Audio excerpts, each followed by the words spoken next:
All right. Hey, everyone. Welcome to the Art of Composting. This is a webinar that's being hosted and organized by GAIA, the Global Alliance for Incinerator Alternatives. So this webinar is part of a zero waste webinar series that GAIA is currently hosting. The intent, just to give you a little bit of background about the webinar series, the intent of this webinar series is really to give our members and GAIA's network, specifically in the US and Canada, some resources and information really about just kind of the different elements that come together around zero waste organizing and zero waste work. So both different elements of building zero waste systems and also changing and transforming the current waste systems that we are using. So this is also a platform to kind of highlight the expertise of a lot of the members and allies and partners that we have within our network here at GAIA. And so I'm really excited to be continuing that with you all here at this composting webinar today with Marvin Hayes and Brenda Platt. So I'm really excited to learn about composting with y'all. I think it's going to be really fun. So my name is Aiko Fukuchi. I'm on GAIA's US and Canada staff, so some of you may know me. GAIA, in case you don't know who GAIA is a global network of folks who are working both against incineration and towards zero waste. GAIA does not support landfilling either. We don't support false solutions, including gasification, pyrolysis, anything like that. If you're interested in becoming a GAIA member and you're not yet, you can go to our website and apply. So you can do that at no-burn.org. All right, or you can just email me. So my email is down at the bottom of the screen here. All right, what next? So before we get started, I'm just gonna do a couple of quick housekeeping items. So just so you all know, this webinar is being recorded. So our plan is to record this webinar, and within the next week, I'll be emailing out the recording via a link to everyone who registered for this webinar. So you're gonna have access to this information again. Also wanted to let you all know that all participants of this webinar are muted. So the only people who are able to unmute themselves are the presenters today. That's really just to make sure that with a wide and broad audience that we are able to move through the information accordingly and make space for our presenters. Just want to also let you know that we're going to be addressing questions at the end of the webinar. So if you do have questions, either write them down and ask them at the end, or what we're going to be using is if you go down to your screen at the bottom here, there's a Q&A icon that you can click on.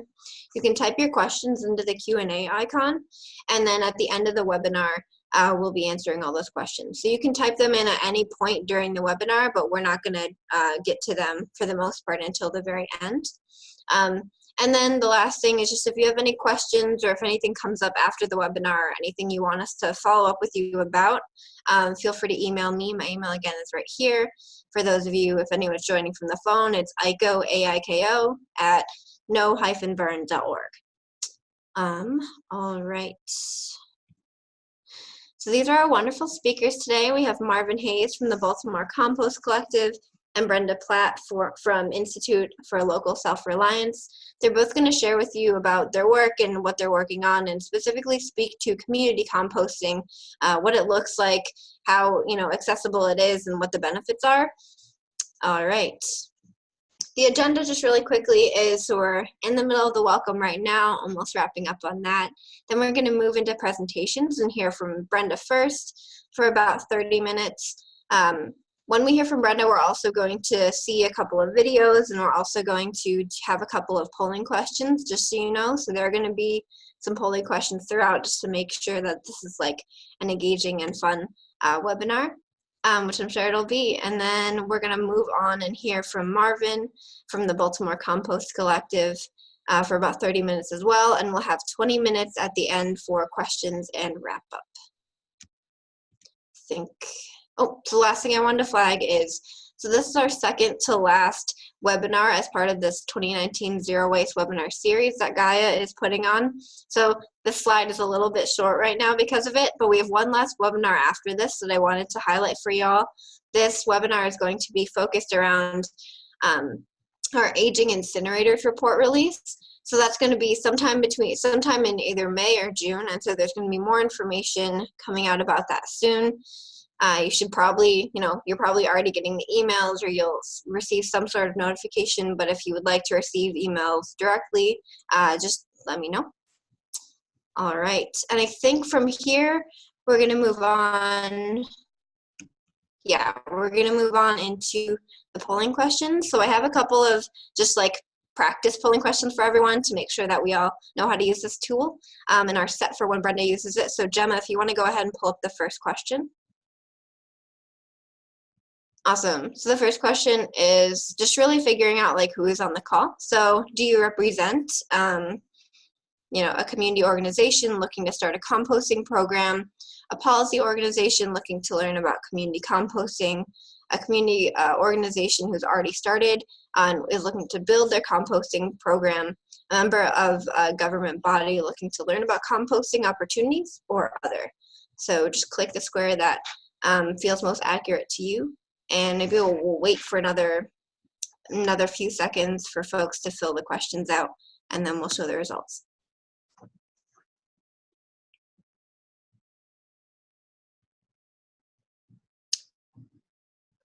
All right, I think that should be good. Gemma, if you want to go ahead. Thanks.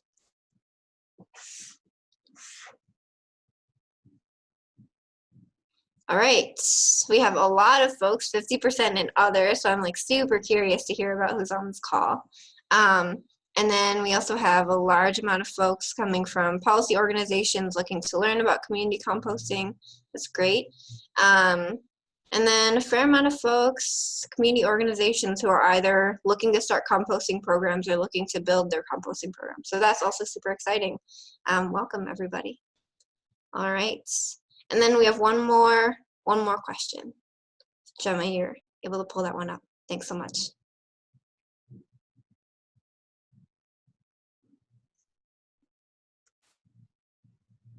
Awesome. So this question is just what is most exciting about composting to you? So what is most exciting? Is it increasing use of materials and decreasing waste production? Is it increasing public awareness of zero waste and composting efforts? Is it supporting feeding a community or community garden and community? Or is it something else? So just click on whichever one feels most accurate to you again, and then we'll show the results in a few seconds here.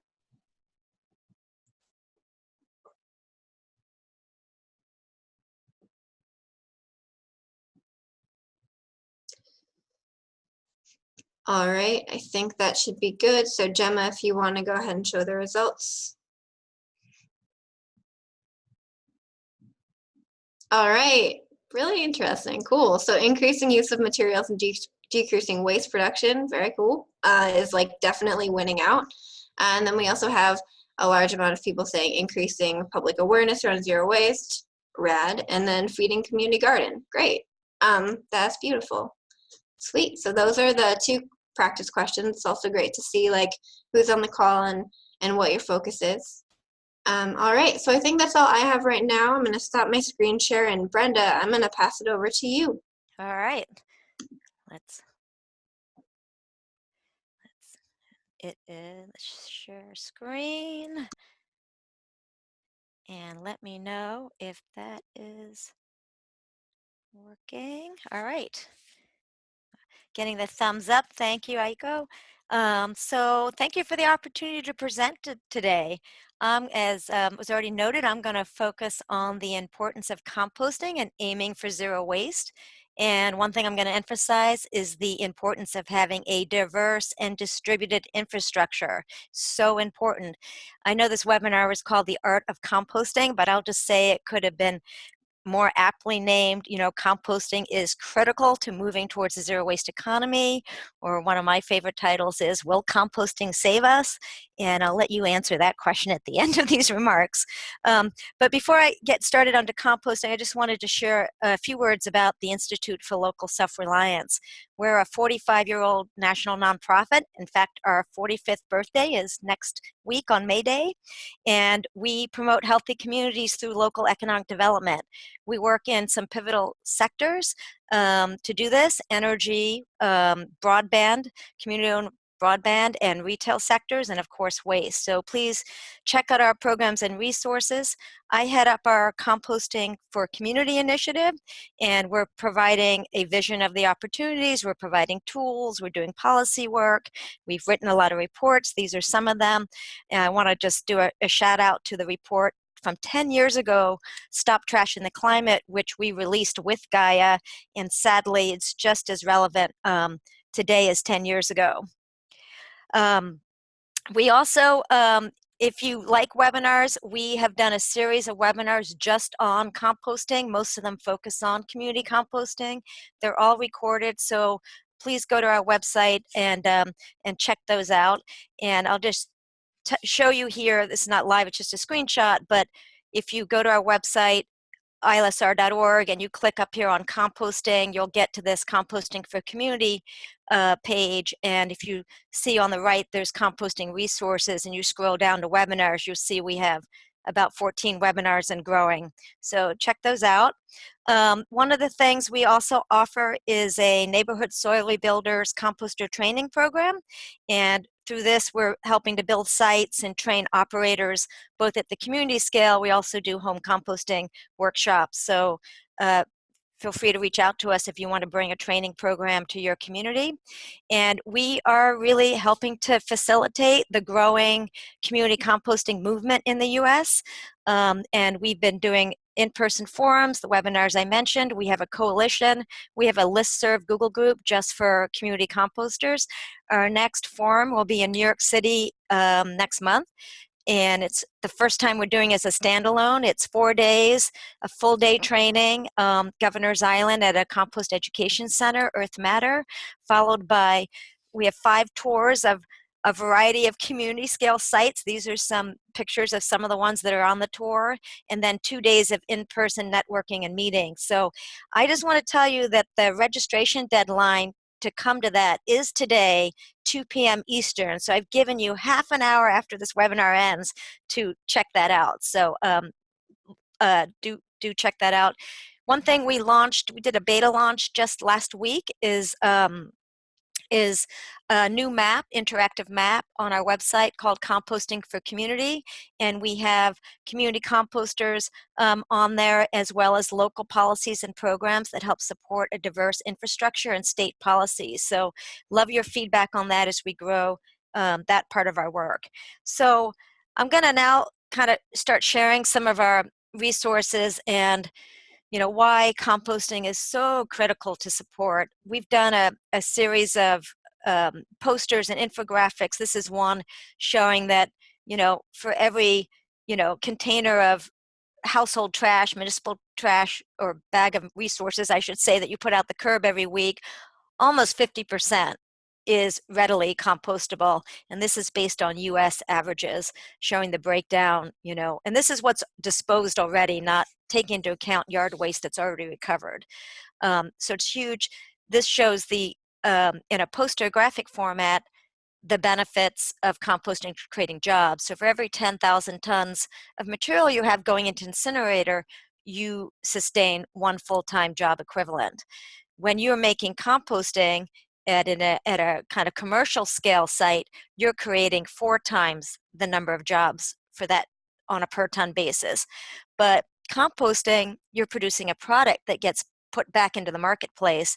And when you're converting compost and using it for green infrastructure, things like rain gardens, green roofs, bioswales, vegetative retaining walls, you're creating an additional 6 jobs for every 10,000 tons being composted. So the economic benefits are tremendous. So this webinar is not going to really focus too much on how to compost. We have some other resources on that.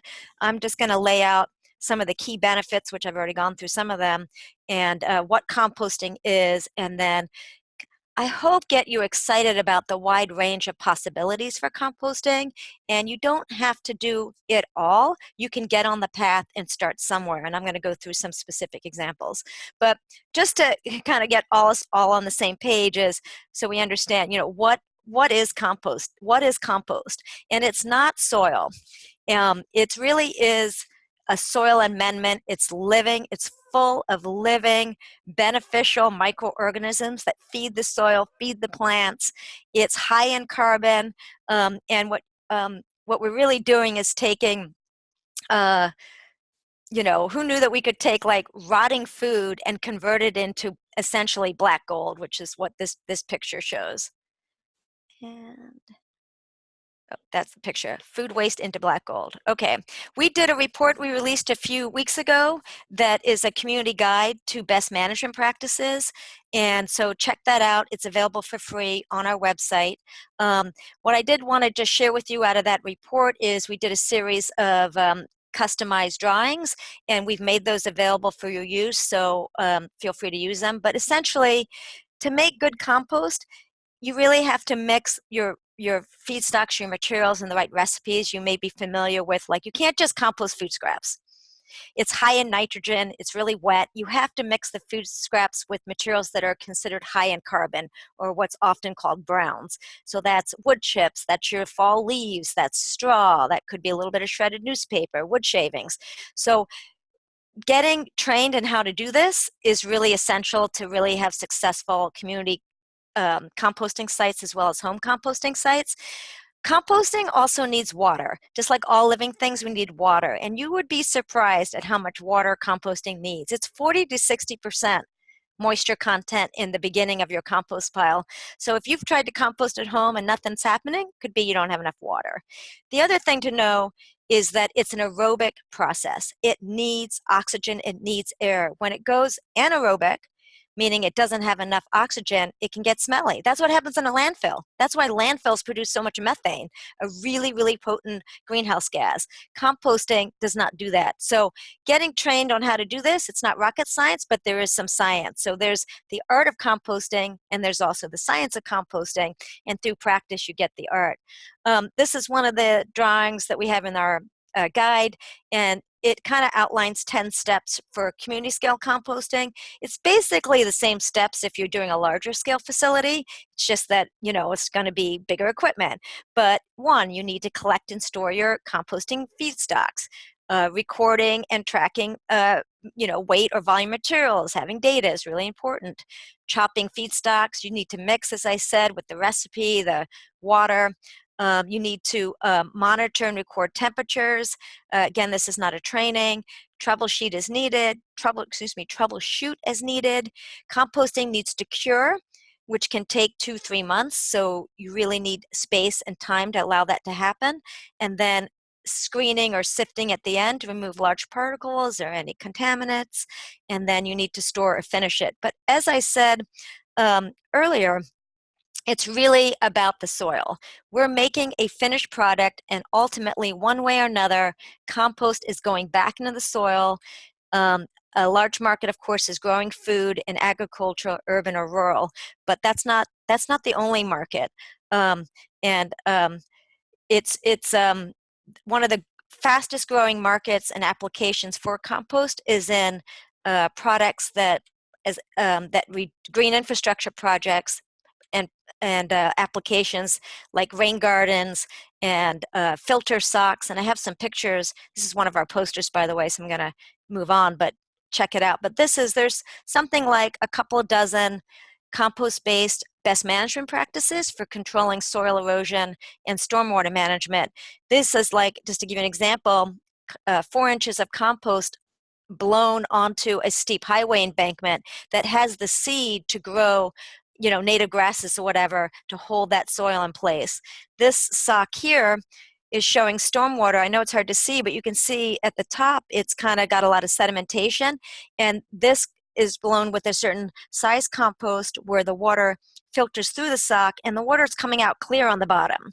And many of us have seen at construction sites these kind of fences that are designed to keep the construction, soil and whatnot in place that have in a storm event blown out like this, whereas this orange big tube up here in the top right photo is compost that's designed not to filter water through but to hold water in. Much more effective, a lot cheaper, and this just gives you an example of some of the products for compost.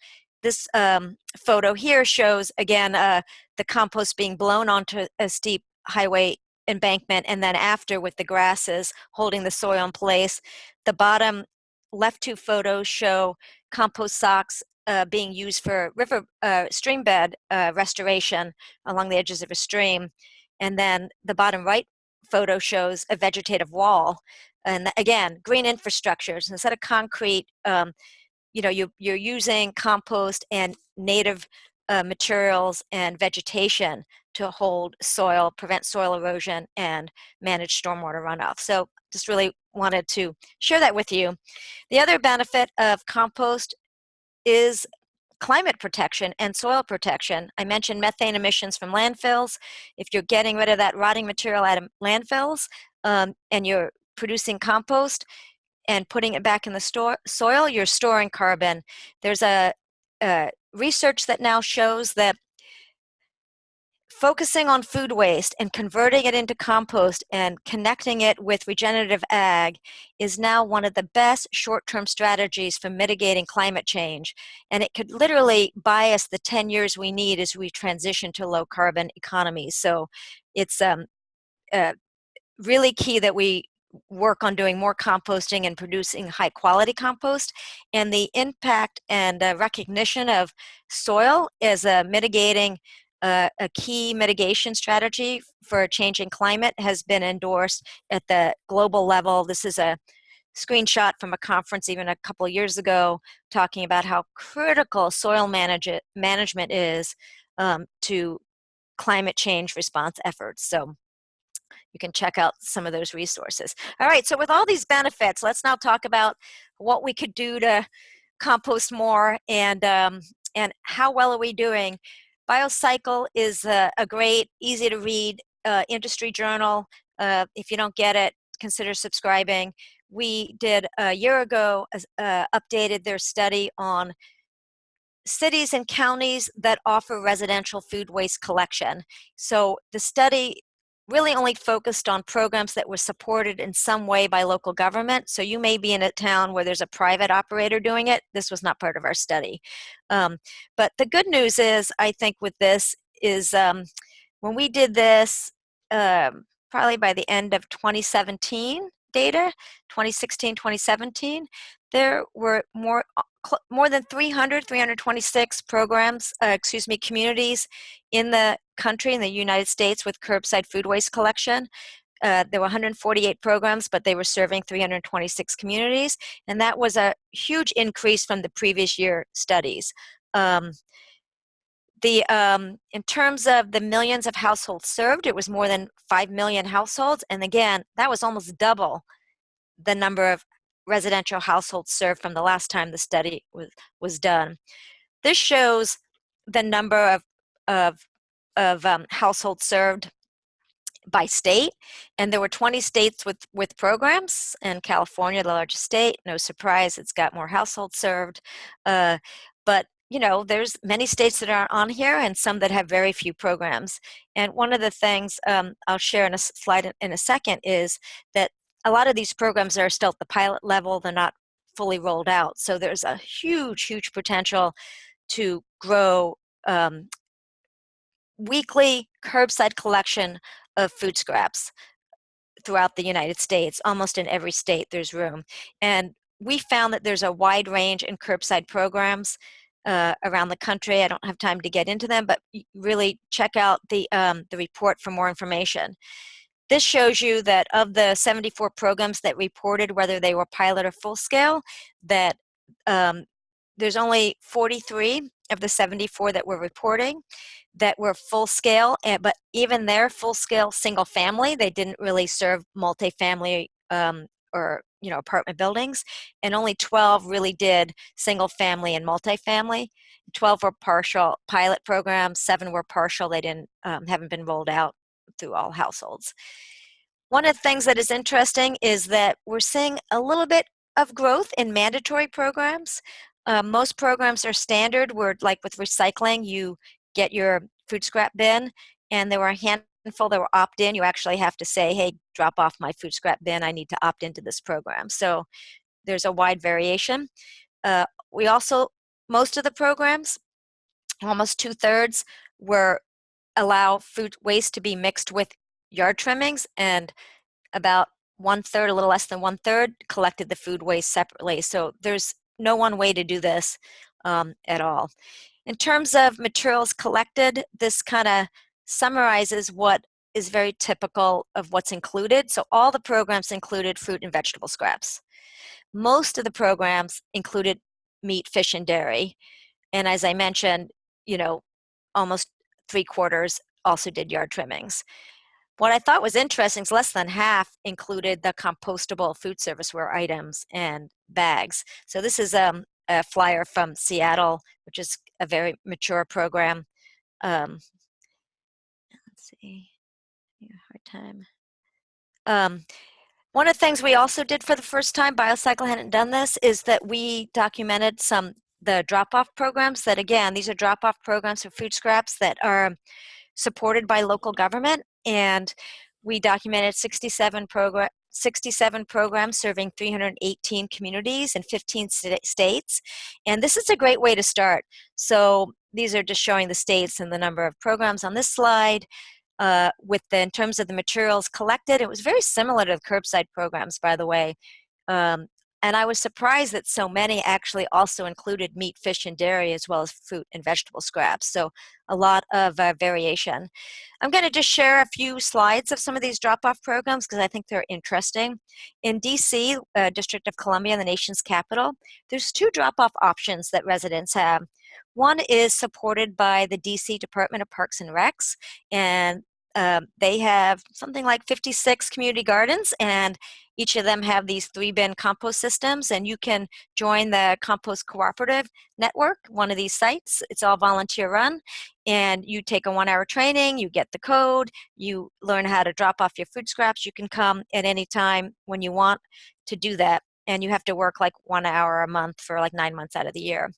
And these are just some pictures of some of the sites. One of the managers, volunteer managers at one of the sites. This is the bottom middle is one of our young members shredding paper to put in the bin, which I love, engaging youth. The other drop-off program that DC runs is through the Department of Public Works, and they contract with a community composter, Compost Cab, to run it. And Compost Cab collects food scraps on Saturday mornings at farmers market. So there you don't have to get involved in the act of knowing how to compost. You just drop it off. So everybody at any time can drop it off, but you're limited by the hours. And that program was based on New York City's, which has been doing it for many more years. The city contracts with Grow NYC to run it, and they've got like more than 50 farmers markets throughout all New York City where you can drop off your food scraps. And one of the things that this has led to in New York City is it supported a really robust network of community scale compost sites, which I'm going to talk about in a few seconds. So I just wanted to kind of show you that there's so many drop-off ways to do drop-off, not just at farmers markets, but community gardens, city parks. If you already have an existing recycling drop-off station, it can be integrated there at the compost facility. Here's one that Wake County, North Carolina has like 11 convenience centers, and they just added that does convenience centers for a wide range of materials, and they added a food waste recycling drop-off, so I like just using this. South Portland, Maine, they have a drop-off. I love this drop-off station, and the education they do, and then they say, no cat litter, no diapers. But the thing I thought was really innovative about them is this picture on the right here shows in the grocery store by the bananas, they have a little sign that says, by the way, you should know we have a drop-off program, so come and know about that. And I just thought that's a great place to be doing the outreach, since that's where people are buying their food that will turn into food scraps. Chittenden Solid Waste District in Vermont has embraced zero waste, and one thing I really liked about what their drop-off is they include wood chips. So they say, hey, put your food scraps in this bin, but hey, don't forget to cover it with wood chips. So they're already aiming towards the right mix for composting in the drop-off, which I think would be a good thing. Falls Church, Virginia, that's a small community outside of DC, and they started with the farmers market, and it was so popular that the participants were saying we want a permanent drop-off site.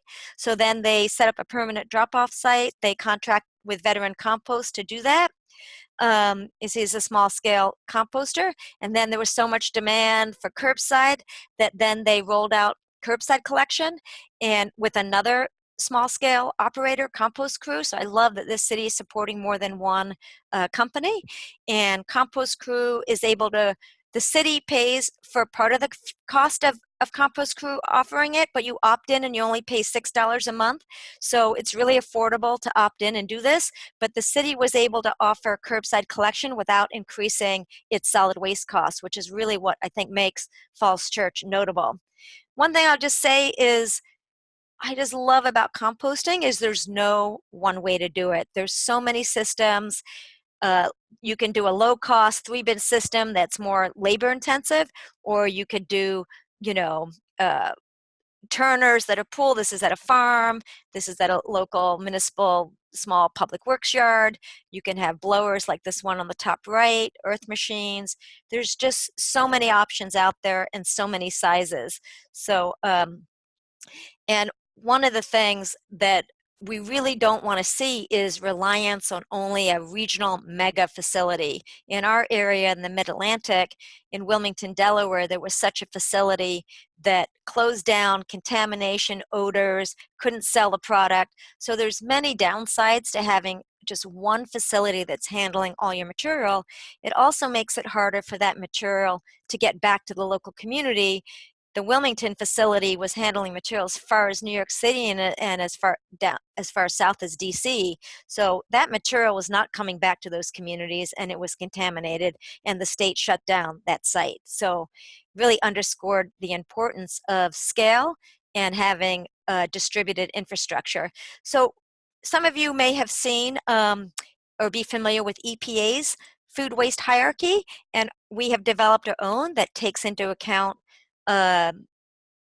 scale, issues of scale and keeping it local. So prevention, source reduction, like EPA's, is at the top. We also think food that's edible should be rescued to feed hungry people. And you can also rescue some food scraps to feed animals at farms. Then we promote home composting. And then we do want to see small scale decentralized composting. Then we promote medium and locally based composting. Centralized should be after that, and mixed waste processing, you know, even further down, and of course disposal is at the end.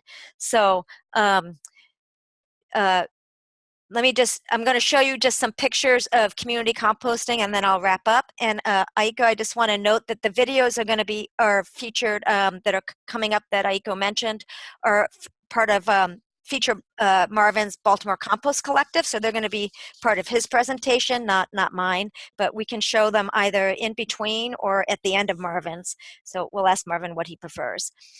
So basically, community composting is the radical notion that we should be producing and using composting within the same community in which the food scraps are generated. So we did a guide a few years ago called Growing Local Fertility, a guide to community composting. I want to point out that there's a fabulous other guides as well. Rhonda Sherman did this one a few months ago on worm composting, and her book I think is notable because it's really about mid to large scale systems for farms, municipalities, schools, and institutions. Is a great book. Check it out. James McSweeney has also just released this year, it's like 400 pages guide, community scale composting systems. All of these are awesome guides. Check them out.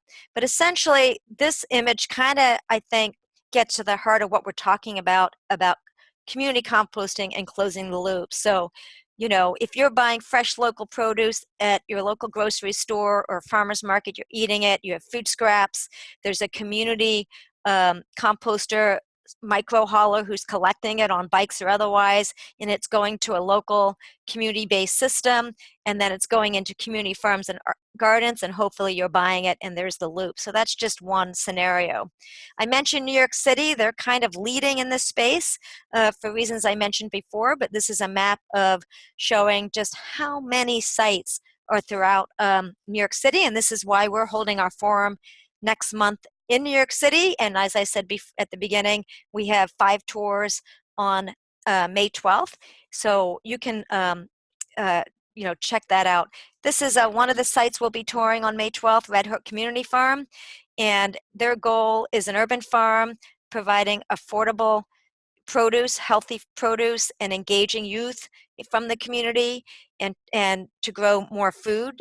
And the kids there are learning not only about sustainable ag and composting, but also marketing skills at the farm stand and selling stuff. So that's an awesome site, and it's very well organized. A couple of different types of composting systems. This is called ASP systems, erratic static piles, and there's blowers to aerate these piles. BK Rot is another model we love in the Bushwick neighborhood of Brooklyn, and I'll just do a shout out that Marvin, you'll hear from Marvin on the uh, Baltimore Compost Collective. His enterprise is based on this model from Brooklyn, which is a youth engaged community compost site. And in this case, they're collecting food scraps on bikes and composting it and paying youth of color to do that work. And we just love that the bike powered food scrap collection is growing across the country. And we did an article on that for a bicycle. So almost every month we hear about another operator that started. So it's very exciting. EcoCity Farms is a great urban farm in Maryland that we work with, and we launched our training program. And so they're similar to Red Hook Community Farm in that they're growing food in a food desert to feed people, and they need to increase the health of their soil to do that. In Baltimore, I've taken out my slides on the Baltimore Compost Collective because Marvin will cover that, but Real Food Farm is an urban farm in Baltimore, and we helped raise money to build them this 5-bin system, and it's a community drop-off site in Baltimore, which is good. I am really, really big on youth engagement and getting kids involved because young composters become old composters. We did a project in Maryland with the largest high school, and we got an Eagle Scout to build this as part of their project and doing training with the kids. We'll be working on a report hopefully in the next 12 months on composting on site at K through 12 schools and case studies, but this is one of my favorite that I like because they're really doing everything in the food waste hierarchy. They're reducing waste, they're feeding people, rescuing some food to feed goats in a nearby farm, and they're composting. And I think what's even more notable is that they're involving the special needs kids as the compost connoisseurs. And these are kids that thrive in an active learning environment. So this just kind of really captures what we could be doing. We did a smaller guide that's available on our website called Composting on Site at Schools. It's just a shorter guide last October. What I really wanted you to know is that on the website, not only do we have this guide, but we have links to other school programs, other curricular, and other school guides. So check that out. And if you know of others we could add, let me know. I'm going to skip ahead because I only have a few minutes, and you'll have all the slides, so if I don't get to everything, you'll have them. But farmers are critical. We should be supporting farmers. I wanted to point out that Low Tech works too. This is a series of home composting bins at a community compost operator in Florida, and you can join, and she has it at parks. So you don't have to go high tech, you can go low tech. We did a report last year, a guide for local government on home composting. It's not how to home compost, it really features programs that local government are supporting. And as I said earlier, this is just such a good way to start because you can implement home composting faster. You don't need a commercial facility or a site if you're teaching people how to do it in their backyards. Talk about keeping material local and using it local. If you're home composting it, you're using it in your local garden. You're building that culture of composting know-how. And if you've got kids in your family, you're involving them. We found that it can actually divert a lot of material. A lot of communities think it's only going to be like not that much, but some of the studies are 23 to 83 pounds a month per household. And if communities are doing that, they're not collecting it, they're saving money. And that's money that they're saving throughout the lifetime of those bins, or as long as those households are doing that work. It's cumulative savings over the time that people are home composting. And it can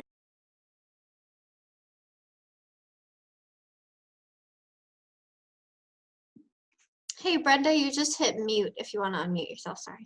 Thanks. Yeah, that would be good not to hit mute. So I was just saying that it complements curbside collection, and it's also part of a distributed infrastructure. So I know I'm at time right there. So I want to honor the time. I think I just have a few more slides. So I'll just end here by saying that for every 10,000 households home composting, we estimated that 1,400 tons per year could be diverted from disposal, depending on the avoided disposal cost. But that if you do personalized hands-on training and support, that tonnage will grow. So it's pretty exciting. So and the potential. So let me exit out of that. And Marvin, if you are unmuted, I think we're going to do a few polling questions. So back to you, Aiko, while I bring up Marvin's presentation. Awesome. Thanks so much, Brenda. Yeah, so we're going to move right into a couple of polling questions from Brenda right now.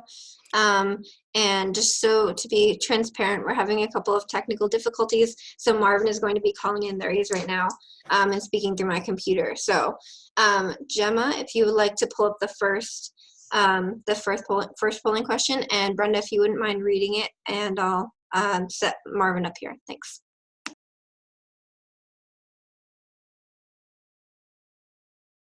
Brenda, you hit mute again. Okay, what are the benefits of community composting? You can choose community engagement and education, cycling local food waste back into local soils, supporting urban farms and community gardens, fostering a culture of composting know-how, and linking composting to food security, equity, workforce development, and social justice. And then all of the above.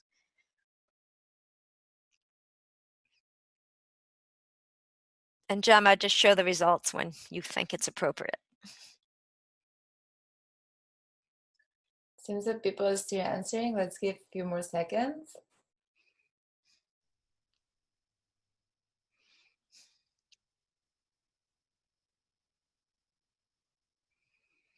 All right, so all of the above. Yes, that was the trick question. All of the above. Yes, thank you for paying attention during the during my presentation. Right, 2 more questions.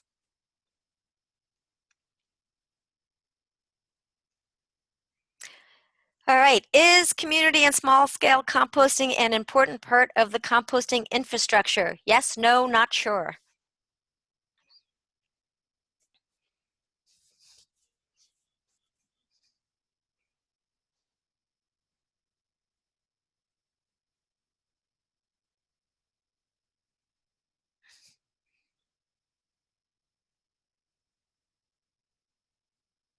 All right, let's just show the results.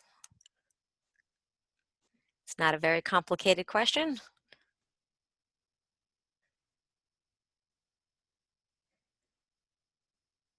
Yes. All right, we got 100% of you answering correctly. All right, and last question. This one's a little harder. It's not quite the same softball question. How much of my community's food waste can community composting divert? And again, it's not community as in my city, but community scale, community oriented, this kind of notion of schools, urban farms, community gardens, home composting. So there's different percentages here. Less than 10%, you have 25%, 50, as much as 75%. And then the last one is, think carefully, potentially 100% if resourced adequately.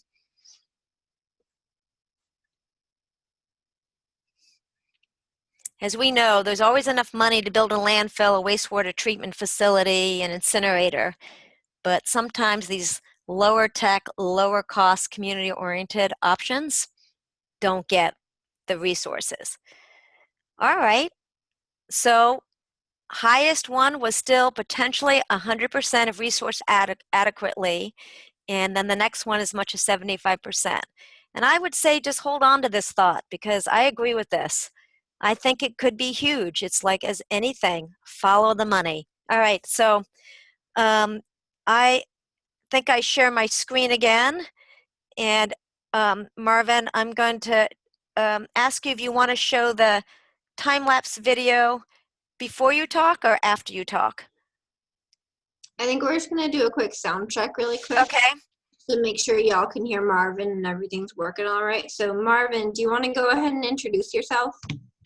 Yes, good afternoon, everybody. My name is Marvin Hayes, and I'm the program manager for the Baltimore Compost Collective, which is a youth-led food scrap collection service. Awesome. Thank you, Marvin. Brenda, could you hear that all right? I can hear him, but I don't know where your mic is. Maybe you could hold it up closer to the mic. Let me see if I can. Marvin, can you say just say something really quick as a test? Zero waste. Is that better or worse? It's the same. It's the same? But we can hear him. You all are gonna just love hearing Marvin. So Okay. If any of our attendees has any issue listening or hearing Marvin, let us know through the Q&A box, please. Otherwise, I think we can move on. okay. So Marvin, I'm gonna show your slides, and and just so people know, as Marvin's talking, the slides are just automatically gonna advance and cycle back through. So you'll just see a lot of what he's doing. Awesome. And Marvin, would you like to present now, or did you want to show videos first? It's fine. If you want to show the bin build, that would be great to show that. But I first would like to give a virtual applause for Brenda for all that great information that she shared. I am flexible. We can play the video right now and show our 3-bin system. We have a 6-bin system now, so it'll be a quick video on. We got together with the community, and one of our first residential commercial customers, Pearl Juice, and they did a fundraiser for us on Earth Day, and we were able to raise about $1,500 to build a new 3-bin system, which gives us an access of each 3-bin system gives us an average we can process about 400 pounds of food scrap. So now we have potential of we can process 800 pounds of food scraps that we can divert from the landfills and incinerators. So you can run the clip. Awesome. Thanks, Marvin.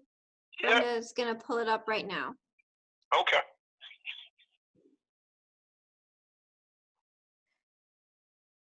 You want me to do it? Yeah, that'd be great. Thanks, Okay, Brenda. I got it.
All right, that's one.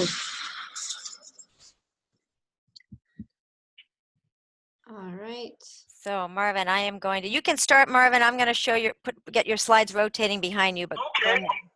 Just going to do a little housekeeping just to get us started. First, we'd like to thank GAIA for all your support for the Baltimore Compost Collective and giving me my opportunity to do my first webinar. Also, we'd like to thank Institute for Self-Reliance and United Workers for being our sponsors for the last years so, 2 years for Institute, almost 3 years for the Institute for Self-Reliance, and a year with United Workers. So we'd like to thank you. If anything that I'm talking to, you can go to the, you can go to the Baltimore Compost Collective.org website and go to our news. We have been blessed to get national news and local news. So please go to our news section and please go to our gallery. It'll show the project, show us composting, teaching composting one-on-one workshops, all the great work we're doing to help move Baltimore towards zero waste. So I'm coming live to you from Baltimore, and for the sake of this webinar, I'm going to say I'm coming live from Recycle More, because that's our goal. We want to help create a sustainable transition away from trash incineration and landfilling towards recycling. And we believe that through compost, we can reuse and redesign. So we're very excited to be a model of BK Rock, which is located in Brooklyn, which is a youth-led full scrap collection bike service.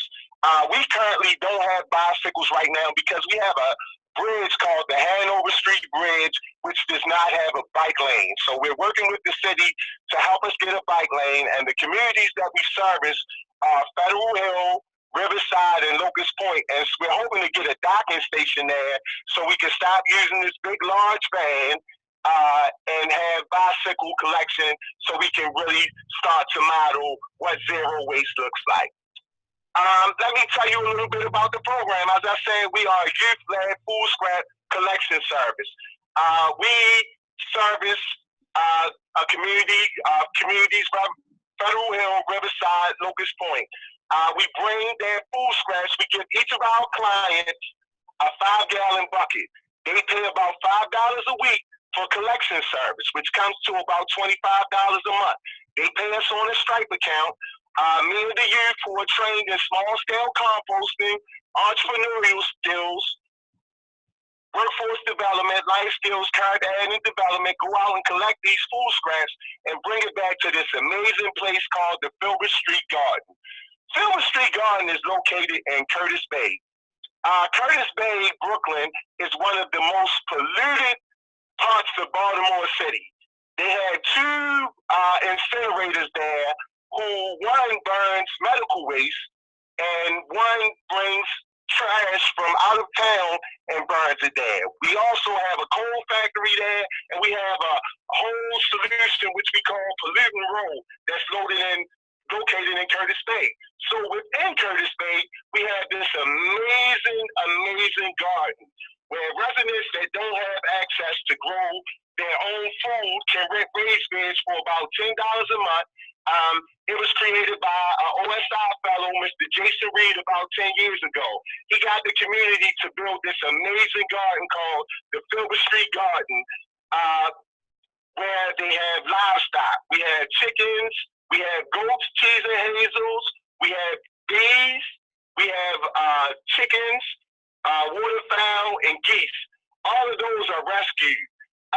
We are with the SBA calls us when they have hives, and we go out and collect the honey, we go out and collect the bees and bring them back to the Filbert Street Garden, and they make honey, and the honey that we sell helps take care of the livestock. So we are a sustainable place. It is amazing. Filbert Street Garden is located in a disenfranchised area where it is a food desert.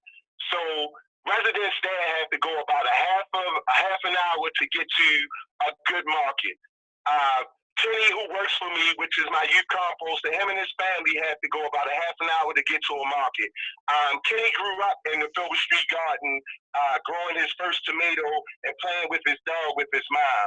So now he's a youth composter, diverting about 8 tons of food scraps that would go to the landfills and the incinerators, and he's making black gold for the residents to be able to grow their own food.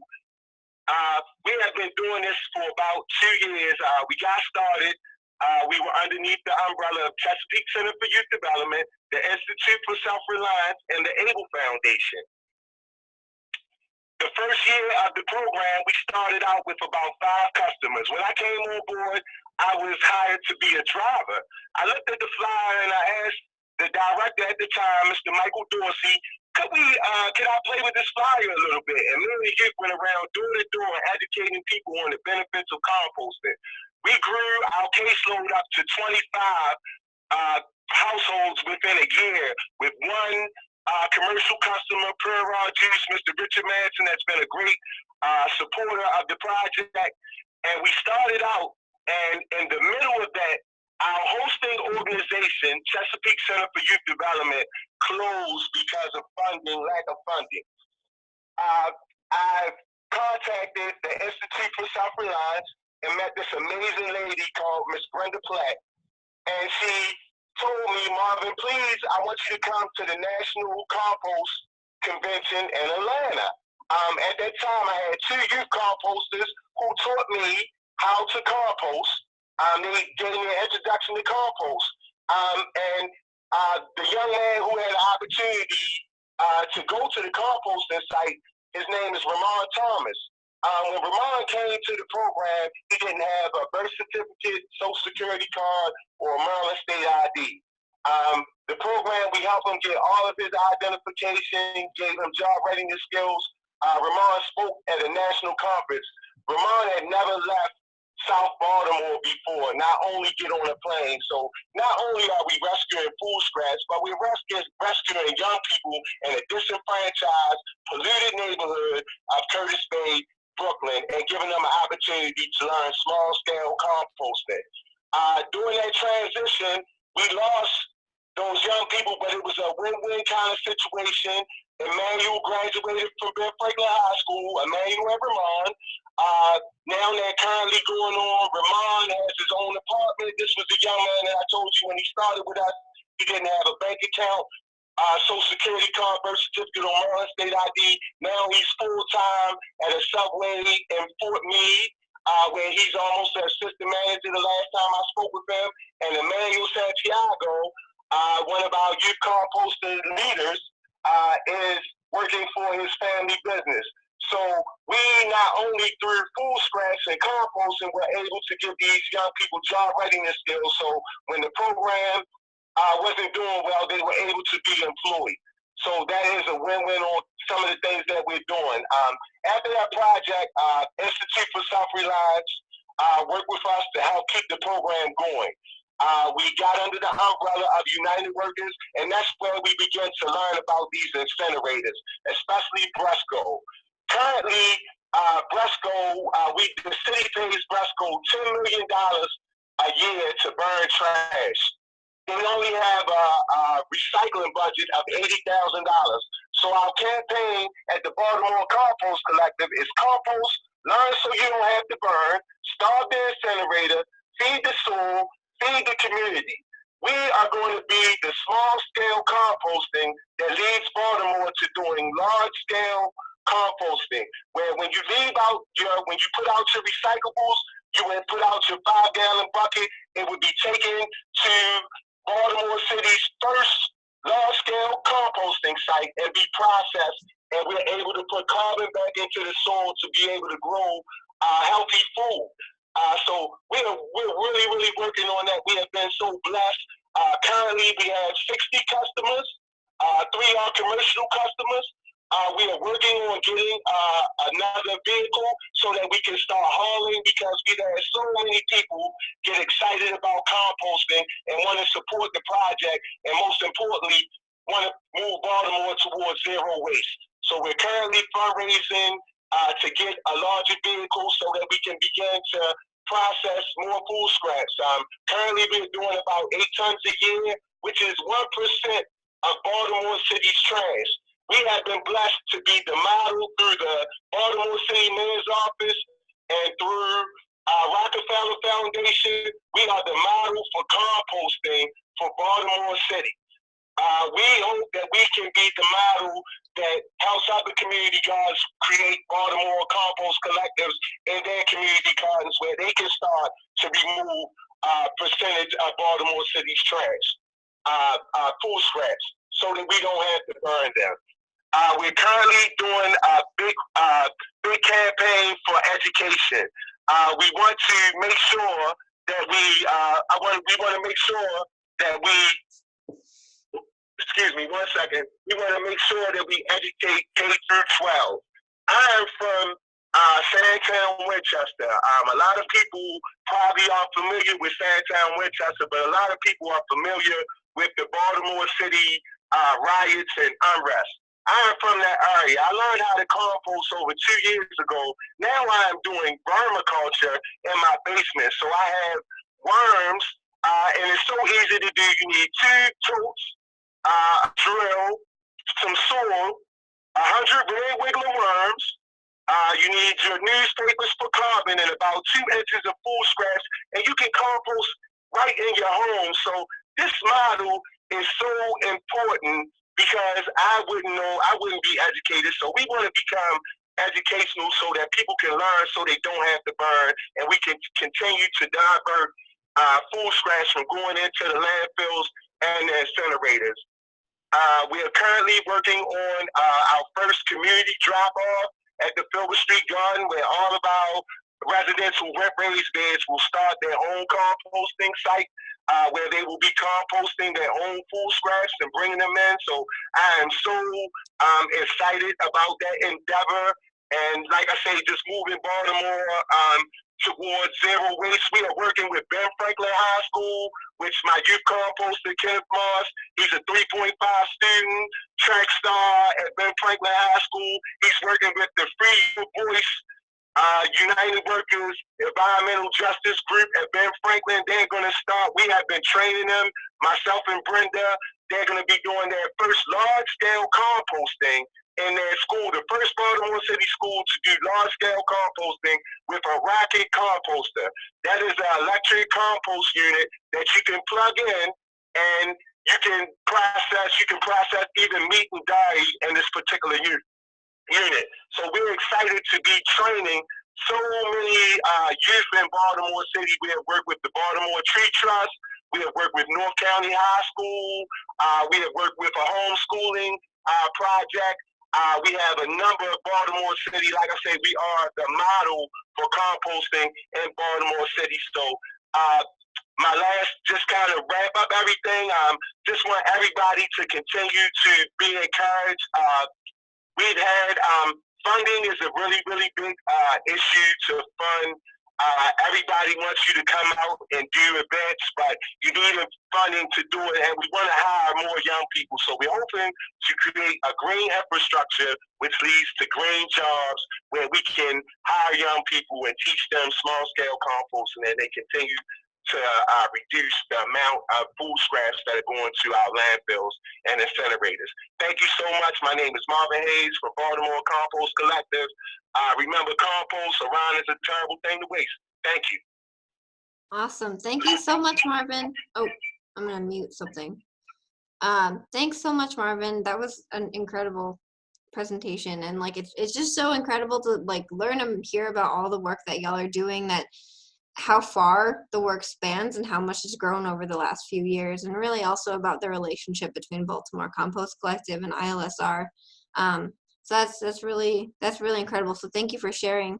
So Brenda has pulled up the this video on the Real News Network, Marvin. So I think she's going to play it now, just so you know. Okay. All right. And I'll just do an introduction. One thing I'll just mention, Marvin, that he left out, and people were seeing the slides. You may have noticed the slides of the youth making their T-shirts and silk screening. So it just is another indication of the connections to other community-oriented activities. The youth and Marvin did that through a makerspace, and they made their own logos and T-shirts and silkscreen. And that one picture of Rajan and his face when he saw the T-shirt, I just thought was just amazing. Like, oh my God, something I made. So just so many things about doing it on the community basis. All right, this video that you're about to see. Brenda, I just wanted to piggyback on what you said. It's amazing when you give youth for opportunity. As you see, that picture speaks 1,000 words when you give youth for opportunity to be exposed. Everything you see at our site, from all the 3-man systems to our shed to the foundation, were youth were trained on introduction to carpentry, and they built everything that you see from the screeners. They put together the wheelbarrows. As Brenda said, they designed their own logo for the full scrap collection service. If Kenny was out of school, he would be doing this webinar. He can teach the basic one-on-one of composting. So let's continue to engage our youth and expose them to small-scale composting. Yep. Marvin is amazing. He's a national treasure. We wish we could clone you. This video is on the link in the news section of the Baltimore Compost Collective website, and the full video is almost 7 minutes. I'm just going to show a few seconds at the beginning, and I think the whole video is great. So give me a second to just get this full screen. Helped to build when he was in elementary school. He's in college now. Like, it's a part of him. He grew his first tomatoes there. It's where my nephew is exposed to actual farm animals and like can see what life looks like literally from planting a seed in the ground to seeing it grow into something beautiful. South Baltimore residents are concerned that city officials might demolish a hallowed, decade-old institution. The Filbert Street Garden was once a trash-filled lot, but 10 years ago, a community transformed it. This is an amazing place in the middle of crime and grime and pollution. Not just into a place where hundreds of people gather to learn about horticulture, grow tomatoes, and care for ducks and chickens, but also into a way to divert waste from the city's trash incinerator. Now we're diverting about 300 pounds a week. And a way to fight climate change. If materials go to landfills. So I'm gonna, oops, can't hear me. I'm gonna stop there because it's a big video, but I just wanted you to get some Video clip of the garden, and Marvin is amazing, and some of the other United workers that work with GAIA all the time on fighting the incinerator are featured, so check it out. So I think Just wanted to give everybody an update. The garden will not be closing. We met with DPW, and we're going to receive the deed to the land, so the garden will continue to be owned and operated by the community. So excellent job. Thank you guys, everybody who supported us, giving us letters of support. So we will continue to be the living classroom for Baltimore City, teaching people to learn so they don't have to burn, start the incinerator, and feed the community. That's incredible. Thanks for letting us know about that update. That's congratulations. Yeah, thank you. Thank you. That's awesome. Cool. All right. Thank you both so much. Those were incredible, wonderful presentations. All right. So I think, and just to note about that video, I am going to send out the full video and also additional videos that we shared and presentation slides and additional resources along with the link to the video of this webinar next week. So just so you know, you will have that. All right, so I think we're gonna move into questions now before wrapping up. And we have one question here. So if you do have questions, please type them into the Q&A box here down at the bottom of your screen. I'm gonna read this one aloud. It's from Eileen. And what it says is, I'm just going to read aloud. We started by accepting compostables and found two major problems. One, cannot get organic certification of our compost products, and two, in community situation unless monitoring drops a bag compostable or not looks the same to most people and leads to contamination. We recognize it's easier for people, but we are stopping accepting them. Would appreciate your thoughts. Yeah, so I can address that. Thanks, Eileen, for that question. So what Eileen's talking about is not compostables as in food scraps, but compostable food serviceware items.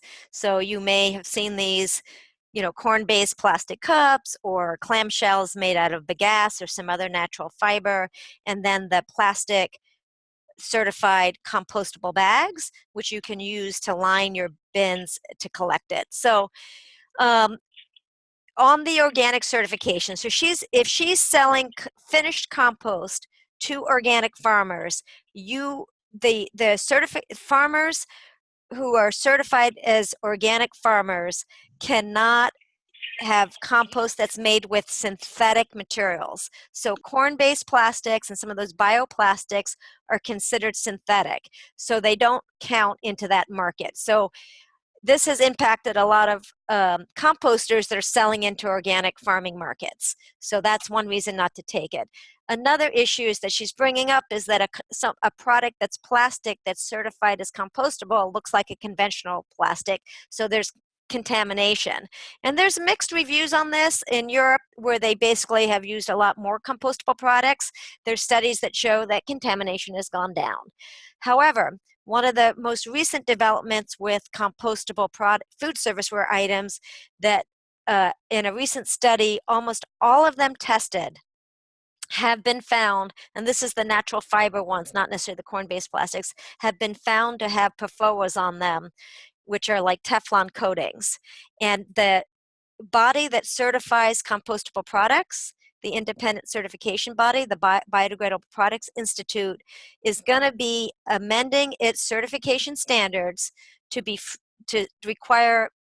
meet a certain free of PFOAs or limit on PFOAs, these Teflon coatings. But that will not go into effect for another year.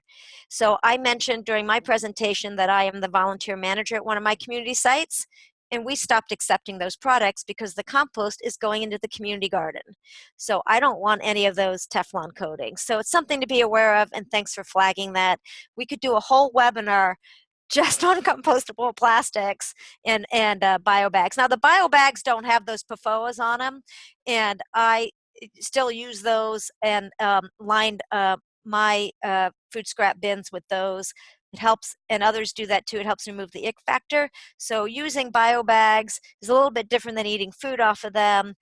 There's other issues. We could talk for hours on just this one topic, but feel free to follow up with me if you have questions. Great. Thanks so much, Brenda.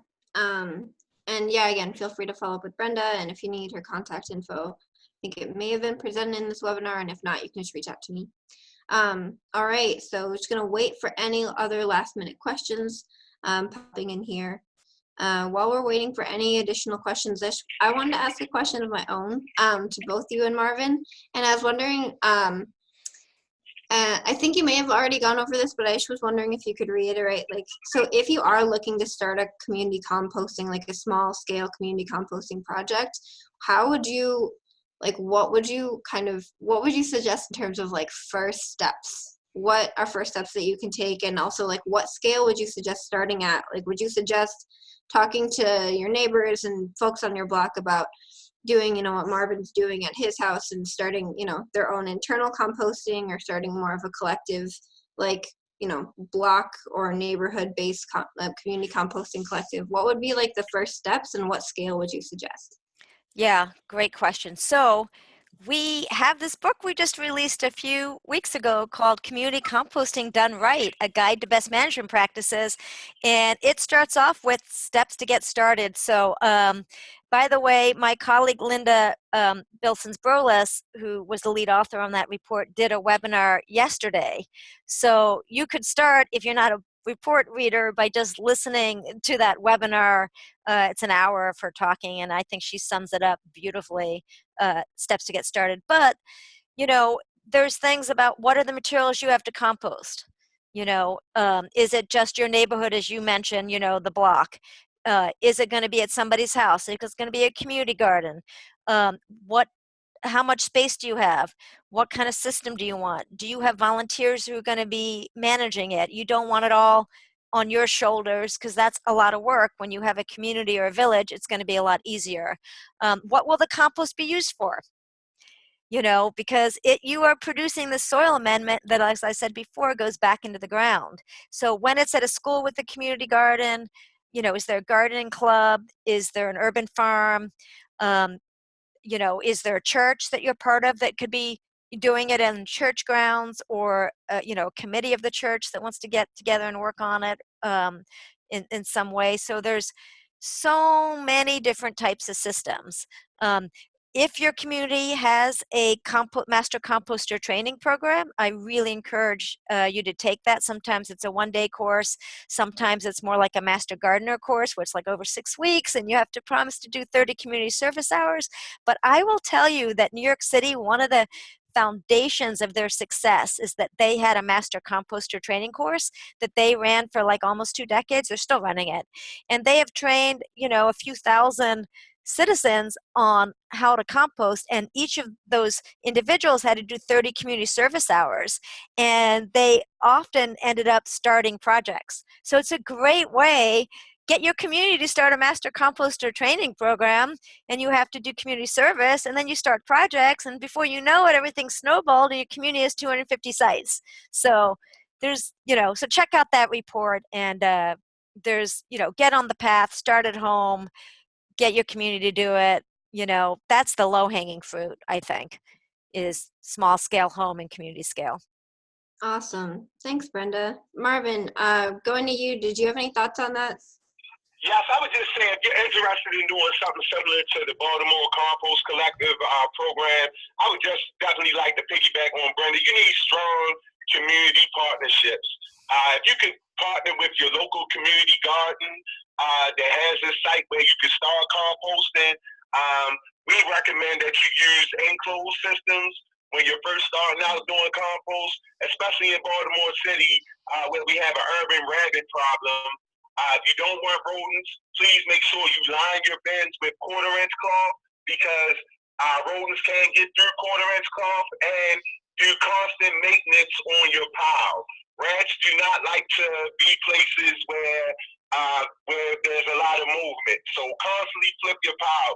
The more you flip your pile, the easier for you to start processing and making your black gold.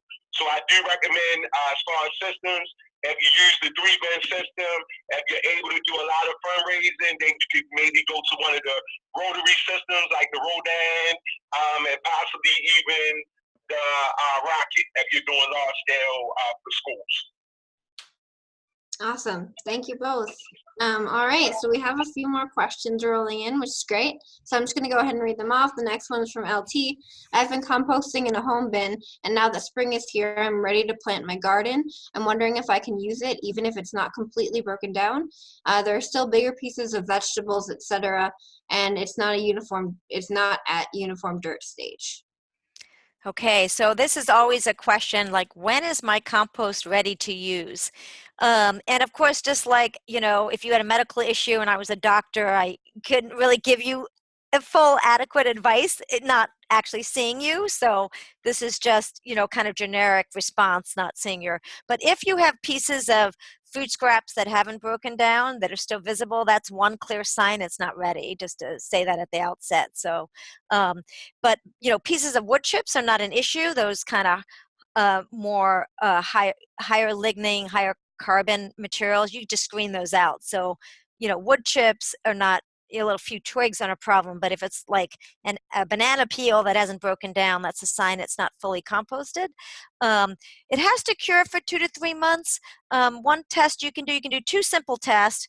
You can do what's called a germination test. So you can get a packet of seeds, cucumber, celery, and often the germination rate is online or on the packet. Maybe it's like 85% of the seeds are expected to germinate. You can get some compost, you can wet it, put it on a plate, count out 100 seeds, and see if they germinate. They should be close to 85% germination if that's what it is on the packet. So if you're not getting a germination rate, then your compost is not going to do so well in your garden. That's one simple test. Another is we call the kind of Ziploc test, where you can take your compost, put it in squeeze out there, put it in a Ziploc bag, put it in a dark place for like 3 days, and then take it out, and when you open it, smell it. And if it smells like ammonia, it's still like in the process of breaking down, so it's not ready yet. So those are 2 things. You can, if it's not ready yet, is use it for a bed that's not being planted. But if it's immature, it's kind of rob nitrogen from the soil to still break down, and you don't want that because it could turn your plants yellow. But there's more information in the resources, so check those out. Great. Thanks, Brenda. Anything from you, Marvin? You don't want to use unfinished compost because you don't want the plant and the compost competing for oxygen. Great. Yep. Thank you both. All right. So next question is from Eileen again. So how does someone work with ILSR to start a program similar to Baltimore's program in their city or community? Oh, we love questions like this. So reach out to us. In Baltimore, we did do some joint fundraising with our partners. United Workers is the host organization for the Baltimore Compost Collective. And so we have submitted quite a number of joint proposals with them and to get funding. And that has helped through the, for instance, Marvin mentioned the Able Foundation, one of our early supporters. They built out the compost pad, the concrete pad, which was really great to have at the garden, and the shed. So getting some of those startup costs funded. And we had another grant separately from United Workers to help do the training, which again is really critical. So if you want us to bring a program to your community, let's do some fundraising together to get started. And it could be covering the training. It could be doing the community meetings with the community gardens, urban farms. It could be meeting with city officials. It could be identifying some sites. So depending on where you are, if you're ready to go, we can work with you at whatever level. So we would be thrilled. Great. Thanks, Brenda. All right, so I'm going to go right into the last question, and I'm going to shoot it back to you and Marvin one last time for any closing remarks. So the last question is from Gary Liss. You said New York City was furthest along. How much support does the city provide to help? Great question. And, you know, I have to just say before I answer this question that I never thought I would use New York City as a model for anything waste related. It's such a big city. And the fact that New York City is actually supporting and providing a lot of support to community scale composting, this training, just indicates that if New York City can do it and you can have 250 community compost sites in a dense urban environment like New York City that has rat pressure, you can do it anywhere. I believe you can do it anywhere. But the Department of Sanitation has been providing the compost training, as I said, for 2 decades, the master compost training. So they are providing the training. They have a contract with Grow NYC, one group to run the farmers markets, drop off for food scraps at more than 50 sites. They're paying for that. They have 7 community host sites. They run the Department of Sanitation runs the New York City Compost Project, and they have 7 host sites, including 3 botanical gardens, which serve as not only training sites, but demonstration sites, and they pay for the staff. And at those sites, they're doing composting. They have are supporting the staff at existing nonprofits like the Lower East Side Ecology Center, which has been around for decades. So instead of setting up a competitive nonprofit or group or site, what I love what the city has done is they're supporting existing nonprofits on the ground in this space and paying for staff to do the composting. Earth Matter on Governor's Island, where we'll be doing our full day of training May 11th, has a compost demonstration site and takes food scraps from some of the farmers markets. They're paying for staff there in the training. New York City is doing amazing work, and there is a report, I think I had a screenshot of it. It's December 2014 it was issued, and it's available online, and I really encourage you to download it and see what the city's doing. And you can hear first person. Our first panel on March 13th is called New York City Rocks Community Composting, and we have a lead-off panel with like 7 presenters on what New York City's doing, so it'll be amazing. Awesome. Thanks, Brenda. All right. Well, thank you all so much for joining us. I'm just going to go to Marvin and Brenda really quickly for just some final 60-second closing out remarks, if you have anything to add. And Marvin, I'm going to start with you. Okay. Once again, thank you for this opportunity to share on the Baltimore Compost Collective. Definitely can be done and can be modeled in other communities to help divert food scraps from going into the landfills and incinerators. So once again, continue this campaign all around the nation. Let's learn so we don't have to burn. Starve the incinerator, feed the soil, feed the community. Let's lead all our communities towards zero waste. Thank you. Great. Thanks so much, Marvin. And Brenda, over to you. Well, I'll just say that I didn't get to, the last few slides I had that I didn't get to show actually focused on the importance of policy and having institutional rules. It can, you know, if you're not interested in actively composting, contact your city council person, contact your county council person, get them to pass policies to promote more composting and zero waste policies. I mentioned our map. We have some examples up there, so check those out. That just kind of sets a key institutional framework for the work to happen. You can still move anyway on pushing for this stuff, but policies can help. And push your local government, as the last question we answered, to support community composting, provide the training, provide models that can be replicated in your community. And a reminder, you have half an hour now to register for our National Cultivating Community Composting Forum. So we hope you will join us in New York City next month. Great. Thank you so much to both of you, and thanks everyone for joining. Also, just really quickly want to say thank you to Gemma on GAIA's staff, who's been helping out today with the technical support and making all this happen. So thank you. All right. Thanks, y'all. Take care. I hope Thank to see you in you. the webinar. Thank you. Bye.